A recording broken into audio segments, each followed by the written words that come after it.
waa Clédor ci kàllaama wolof rek Clédor Sène nekkul ku ñuy présenté li ñu jàpp ci moom mooy sénégalais bu mag la ku bëgg a Sénégal koo xam ne vraiment il a été révélé au grand public en 88 déjà et en 93 alors mu amoon fi absence bu xaw a yàgg mu dellu si en force ñëw dikkee ñu ci beneen format beneen mode.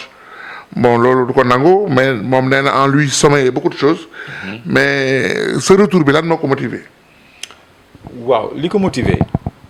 mooy xam nga man dama tënk woon fukki at ñu xëj ma sama liberté.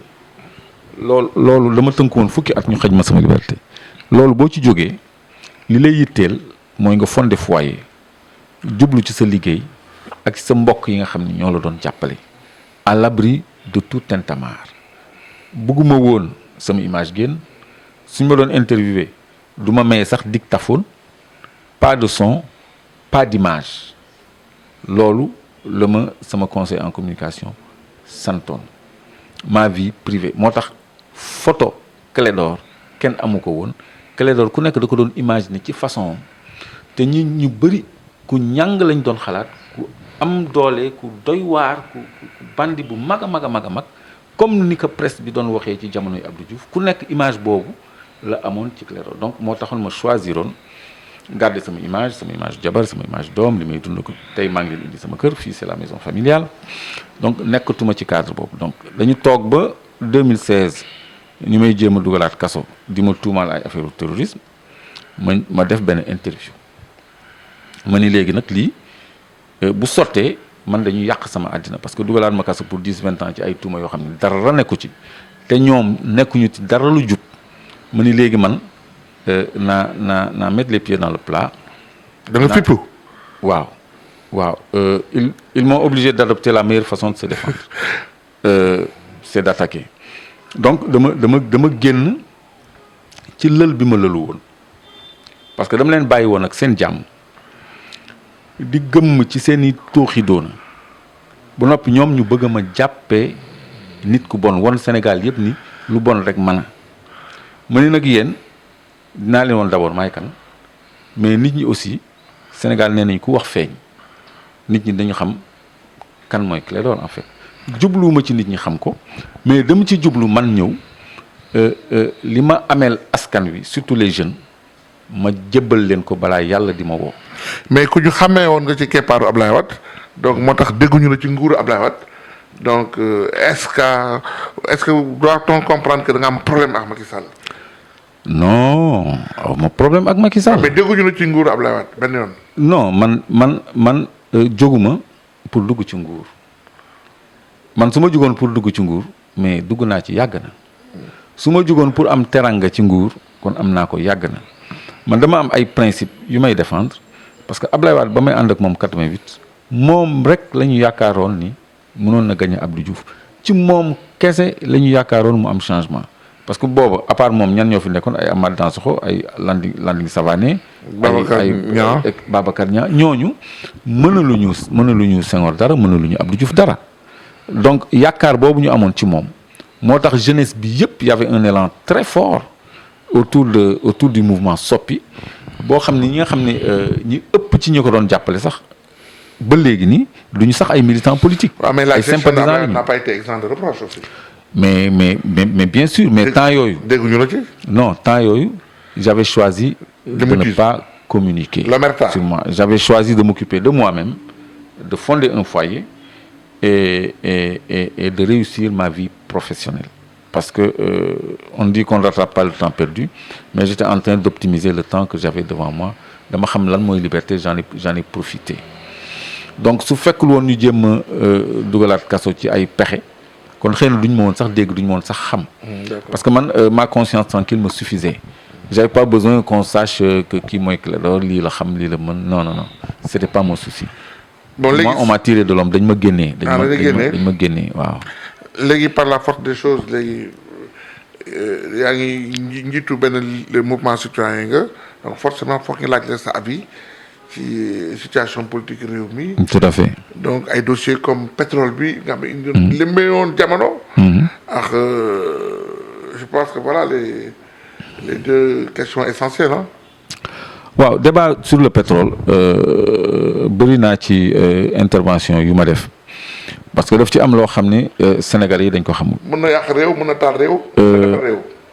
waaw mais pétrole Sénégal incha allah ak gazu Sénégal day defar Sénégal incha allah parce que lii taal réew en général mooy pétrole yi nga xam ni dafa nekk ci jéeri ji onshore nga xam ni benn groupe rebelle mën na ko contrôler c'est-à-dire tey ji Casamance ci jéeri ji bu amoon pétrole foofu dina poser problème. parce que ndegam dar kese bi rek moo tax ñuy reyante foofu def naa yaa ngi am information yooyu. oui bien sûr. bu fa pétrole amoon xëy na dina am problème de sécurité. Fouta nga xam ne daf frontière ak Mali bu fa pétrole amoon avec la rébellion malienne là xëy na mu am ay problème de sécurité mais ñun suñu pétrole li ci ëpp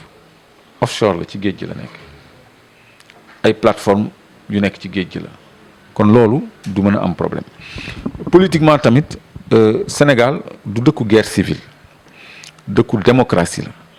la même bu fekkee ni mëtul niñ ko bëggee mais toujours ñu ngi fexe ñun suñu démocratie gën a ñoom man tey ji posture opposant la am mais je prends pas les armes contre Macky Sall mais ailleurs en Afrique dañu am ay opposition armée xëy na xale yi boo leen waxee Frélimo Renamo FLC ak yooyu duñ ko xam ay mouvement de résistance armé la woon yoo xam ne ay front de libération du Mozambique et cetera ay front de libération moo doon am dans les pays ay PAIGC ils ont fait la guerre en Guinée-Bissau fii rek donc c'était un parti yoo xam ne dañ doon am aile politique am aile militaire loolu moo am partout en Afrique ba li mujj Côte d'Ivoire bi ngeen gisee Gbagbo ak Ouattara dañu dem ci urne yi mais après ñu dem ci guerre Sénégal xam nga loolu kenn xalaatu ko fi Macky Sall ni mu gagné mais neexul kenn bu doon beneen dëkku Afrique tàkk na mais ñun dañuy muñ xaar ba 2024 parce que culture boobu la ñu am démocratique donc ci la dirigeants yi ak gouvernants yi di abuser kon ñun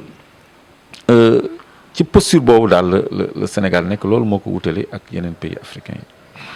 yi réer naa ci question bi sax. donc situation politique Sénégal ak pétrole bi lañ. waaw pétrole bi donc je disais que pétrole bi du mën a jur justement ay guerre ay et cetera. mais su amee occidentaux yi suñ ci amee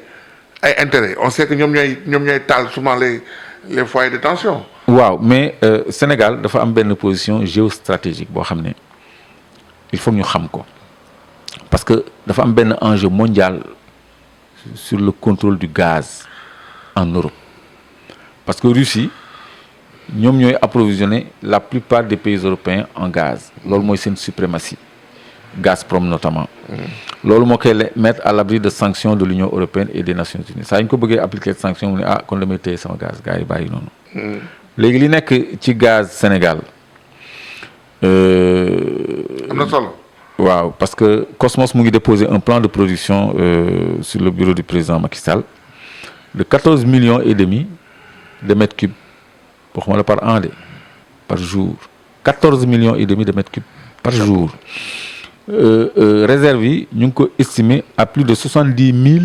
milliards de pieds cubes 70 000 milliards de pieds cubes il parle de TCF trillion cubic feet trillion mooy 1000 milliards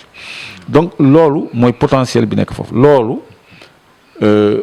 européens yi ak Russie moom la ñu xëccoo pour briser le monopole russe sur le gaz européen donc kooku muy benn avantage Sénégal le Sénégal est courtisé sur ce plan géopolitique ci wàllu pétrole aussi est-ce que xam nga ñun ñoo ëpp Libye pétrole li nekk Sangomar. ah oui ñun ñoo ëpp Nigéria pétrole li nekk ñoo ëpp Ghana pétrole Ghana soldé na depuis 2 ans totalement sa dette avec la Banque mondiale et le FMI te lebatul Ghana mooy financer développement à 100% 80 000 barils jour la ñuy produire. c'est un bon modèle économique. ñun très bon modèle économique dont on doit s'inspirer 80 000 barils jour lay am te rien que gisement bloc Sangomar kese on a plusieurs blocs 14 Sangomar kese mu ngi démarrer ci plan de production wu 100 000 barils jour moo ëppale. kon kay ñun tekki nañu war nañu tekki. loolu moo tax waruñu xaar ba béy wéy mbuus ñuy doog a wax boo gisee sama wax ji du bëri wax wala bëgg a wax mais conscientiser la pour ñu xam ñun opportunité de développement yi ñu am ak li ñu yàlla defal te pétrole gaz kese la ñu wax donc loolu mënul jur ay. On peut même pas prendre des pancartes pour aller manifester devant les plateformes moo tax yi nekk ci jéeri ji mooy poser ay problèmes sociaux ak ay problèmes de rébellion parce qu'il faut des pipelines yoo xam ne day jaar diggante dëkk ak dëkk da ngay neexal les factions armées qui les surveillent wala nga xeex ak ñoom soit c'est la guerre soit c'est ban message ngay lancer aux hommes politiques et aux Sénégalais pour le devenir du Sénégal. Bon c'est un peu prétentieux mais man daal maa ngi ñaan mën naa ñaan yàlla may ñu ay njiit yu bëgg Sénégal. voilà comme ay yow njiit non man sàkkuwuma jiite Sénégal ay njiit yu bëgg Sénégal. non dama ne bëgg Sénégal comme yow ni ko bëggee. waaw comme man ni ma ko bëggee ay njiit yu gëm seen bopp gëm sénégalais parce que sénégalais am na lu ko yàlla may boo xoolee ci crise bi ñun ni ñu ko gérer taux de guérison yi ñu am amul en Europe moyens yi Europe am ñun amuñu ko man yow ak sa équipe xam naa ni yéen a ngi fagaru mais tiitu leen corona. vous n'êtes pas en situation de détresse ou de panique. kon sénégalais am na lu ko yàlla may. donc maa ngi ñaan ñu am njiit yu gëm Sénégal gëm seen bopp te développement Sénégal yitteel leen développement nag développement humain moo tax ñuy wax développement nit ki yokk suqaliku loolu mooy développement du ay tali ay immeuble mais développement ci nit ñi lay doon dund gi yomb nit ku nekk mën a faj aajoom étudiant bu nekk mën a yore boppam travailleur bu nekk mën a yore këram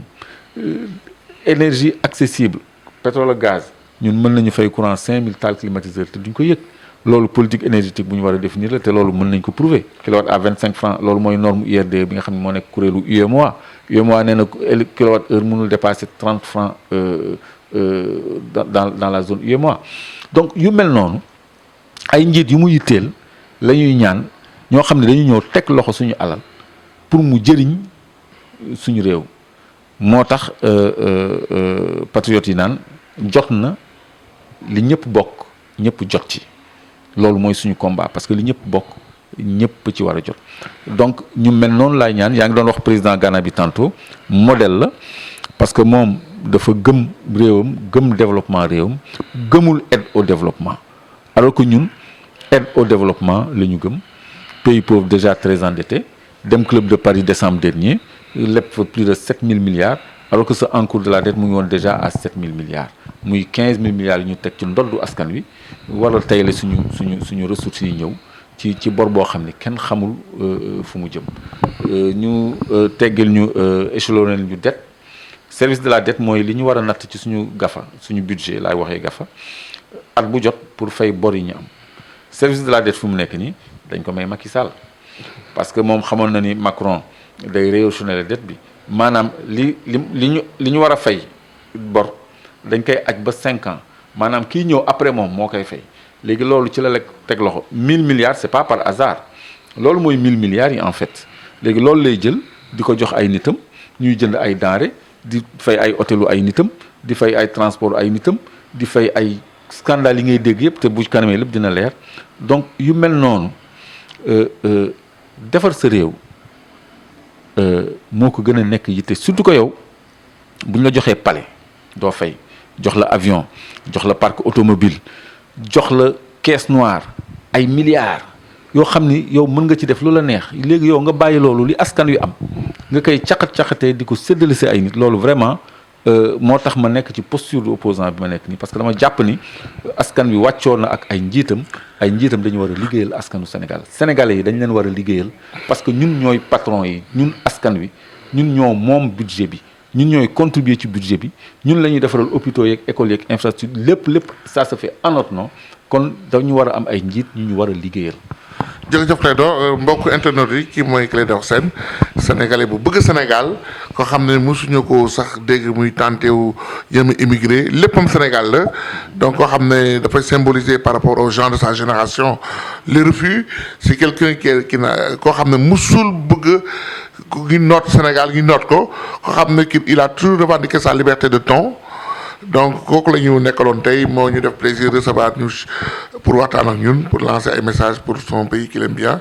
lu duf ci cin bi xajul ci lu duf ci nag bi xajul ci cin bi donc je pense que ñu ngi koy jaajëfal di la remercier di la wax peut-être à la prochaine. merci beaucoup maa ngi tàggu internautes yi suivre yëpp seen journal en ligne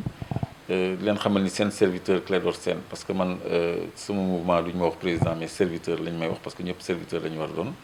donc seen serviteur Clédor Sène moo leen jox di daje beneen yoon maa ngi ci seen disposition pour yeneen i jotaay incha allah asalaamaaleykum wa rahmatullah.